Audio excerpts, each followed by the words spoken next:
বাংলা আবাস যোজনা বাংলার বাড়ি প্রকল্পে আপনি প্রথম কিস্তির টাকা পেয়েছেন। দ্বিতীয় কিস্তির জন্য কিন্তু ছবি তোলা, ছবি আপলোড করা শুরু হয়েছে অ্যাপসের মাধ্যমে। আপনাকে কয়েকটি বিষয় কিন্তু সতর্ক থাকতে হবে। আজকের ভিডিও ছিল তুলে ধরবো, কারণ যারা ব্লক ডেভেলপমেন্ট অফিসার এবং এই যে বাড়ি প্রকল্পের জন্য বিশেষ একটি কমিটি গঠিত হয়েছে, ওনারা কিন্তু আপনাকে রিচেকিং করার জন্য আপনার প্লেসে গিয়ে পৌঁছাচ্ছে এবং তারা কি কি জিনিস দেখবে, কোন কোন ক্রাইটেরিয়া দেখবে, এই ক্ষেত্রে কিন্তু আপনাকে সতর্ক থাকতে হবে। কারণ এমন কিছু ভুল করলে আপনাকে কিন্তু তার জন্য সেকেন্ড কিস্তির টাকা তো পাবেন না, আপনার তার জন্য শাস্তিও পেতে হতে পারে।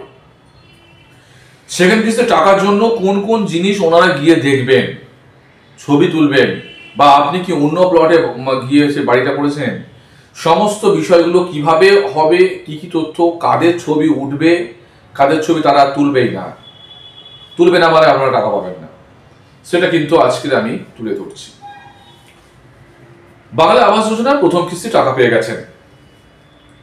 আপনারা নিশ্চয়ই জানেন, নতুন 2025-এর নিয়ম হয়েছে। সেটা হচ্ছে আপনাকে কিন্তু যে গাঁথুনিটা গাঁথতে হবে, সেটা কিন্তু আপনাকে যেটা বনের তৈরি করে জানলা থামাল পর্যন্ত করা ছিল, সেটাকে 2025-এ পাল্টেছে কি না, আপনার হচ্ছে যে নীলটন থামাল পর্যন্ত গাঁথতে হবে, হলে তবে আপনার ছবিটা তুলবে। এখানেই প্রশ্ন হয় যে আমি কি নীলটনের ওপর থেকে আমি তুলতে পারবো, মানে কাজ করে নিয়েছি, এমন অনেক আছে যে আমি নীলটন কেন, নীলটন করে নিয়েছি পুরোটা কমপ্লিট, ছাদও কমপ্লিট করে নিয়েছি, আমার নিজস্ব টাকা থেকে আমি করতে পারবো তো? যারা দেখতে আসবে তারা আবার এই ছবি থেকে আমাকে টাকা দেবে?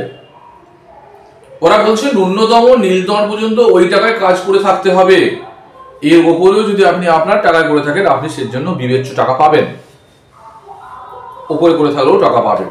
কিন্তু আপনি অ্যাপ্লিকেশন করেননি, অ্যাপ্লিকেশন করার আগেই আপনি বাড়ি করে ফেলেছেন, সে পাবেন না। আগে অ্যাপ্লিকেশন করুক, ওই জায়গা গিয়ে দেখুক এই জায়গাটা আপনি প্লট করে তৈরি করবেন, ঠিক আছে। বাড়ি হয়ে গেছে, তারা এখন একবার সার্ভেই করেনি, সেখানে আপনি টাকা পাবেন। ওনারা যারা আসবেন, ছবি তুলতে আসবেন, এসে কি দেখবেন, ওনার অ্যাপে নিজস্ব যে অ্যাপস খুলবে তাতে ফার্স্ট কি দেখবে।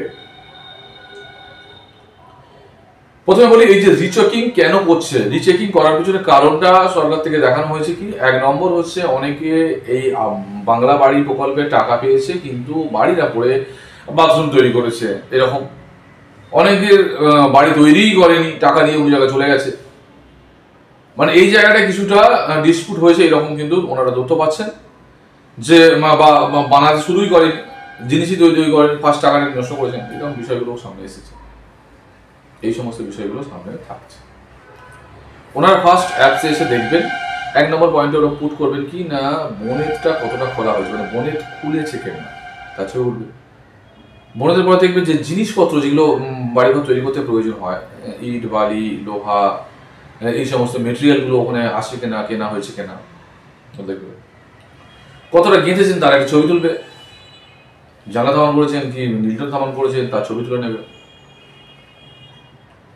তার উপরেও যদি আপনি করে থাকেন সেটা ছবি তুলে নেবে, এবং দেখবে যে প্লটে স্যাংশন হয়েছিল সেই প্লটেই বাড়িটা আছে কিনা সেটা মিলিয়ে দেখবে।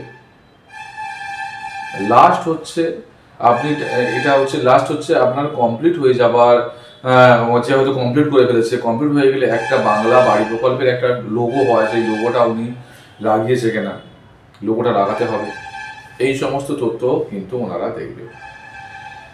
বলতে বলতে একটা বিষয় উঠে আসে, সেটা কি, অনেকে প্রশ্ন করছে যে আমি আমার জায়গাটা থেকে অন্য জায়গায় গিয়ে আমি করেছি, অন্য জায়গায় অন্য প্লটে বাড়ি করেছি, একটু দূরে, 500 মিটার দূরে, আমার কি সেখানে কিছু টাকা আসবে? সেখানে কিছু টাকা আপনি পাবেন না।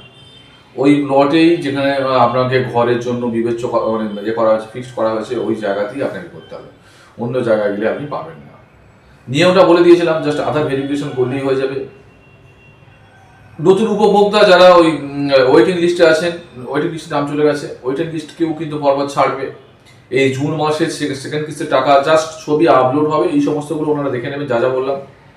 যদি এমন হয় টাকাটি আপনি পালিয়ে গেছেন বা বাথরুম করেছেন, আপনার টাকা পাবেন না, এই জায়গায় প্রশাসনিক কোনো রকম অসুবিধার মধ্যে আপনার পড়তে পারেন। এই হচ্ছে বিষয়। আপলোড হওয়ার সঙ্গে সঙ্গে এই জুন মাসে আপনার টাকা পাবেন, সেই রকমই সরকার তরফ থেকে জানানো হয়েছে। আর এটা কমপ্লিট হওয়ার সঙ্গে সঙ্গে আবার যারা ওয়েটিং লিস্টে আছেন নতুন উপভোক্তা, তাদের টাকা কিন্তু আবার ঢুকবে 60,000 টাকা।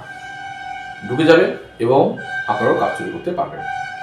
এই বাংলা বাড়ি প্রকল্প বা বাংলা আবাস যোজনার কোনো রকম বিষয় যদি প্রয়োজন হয় সেটা অবশ্যই কমেন্ট সেকশনে জানাবেন, আমাদের সাহায্য করার চেষ্টা করব। আরেকটা কথা বলে রাখি, আপনাদের যে বাড়ির মাপ বলেছে 170 স্কোয়ার ফিট, ওটা কিন্তু ওরা মেপে নেবে, দেখে নেবে 170 স্কোয়ার ফিট মেপে নেবে। অনেকে বলছে না 10-12 ফুট, আমি ঘরটা বলেছি 10x12 হবে কি না, 10x12 করে 120 স্কোয়ার ফিট, 170 করতে হবে। অনেকে বলছে বেশি করেছি, বেশি করলে অসুবিধা নেই, আপনি আপনার টাকায় করেছেন, বেশি করলে অসুবিধা নেই, 170 মিনিমাম করতেই হবে। যাই হোক, বাংলা বাড়ি প্রকল্পে আরো কোনো নতুন কোনো নিউজ দিলে আপনার সাথে তুলে ধরবো, পাঠাবো।